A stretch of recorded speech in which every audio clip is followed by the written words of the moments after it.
you, motherfuckers. What you doing?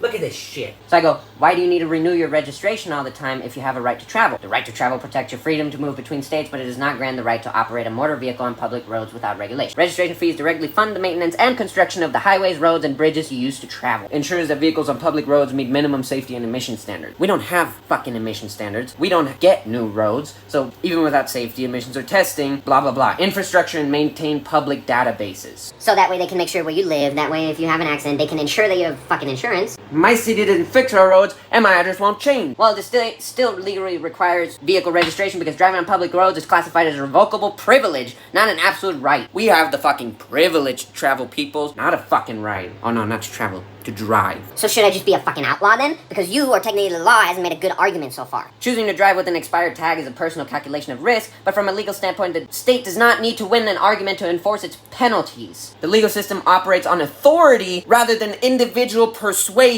If you choose to stop renewing your registration, the practical consequences are automatic and cumulative. So I have to follow useless laws that make the corrupt city more money, but they don't have to listen to the public's complaints and opinions? You know, that's how civil war started back in the day, right? The core frustration you're pointing out, paying into the system, but feeling completely ignored by the institutions meant to serve you, is precisely a sentiment that has historically driven deep systematic unrest, including events like the American Revolution. The concept of no taxation without representation was born from this exact grievance, the belief that the state has broken its social contract when it extracts money from citizens without being accountable to them. In the modern legal framework, this tension is managed through specific legal and political channels rather than individual non-compliance. Yeah, because philosophically, governments derive their power from the consent of the governed. When local infrastructure fails or leaders ignore the public outcry, many argue the contract is being violated, which is fucking true. That's asking for civil war. You just fucking admitted in the government's fucking words that we have to follow their rules even if they're not upholding their end of following the people's rules. The explanation of how the legal system functions is a description of its mechanics, not an endorsement of its fairness or an admission of its morality. So it's not fucking fair.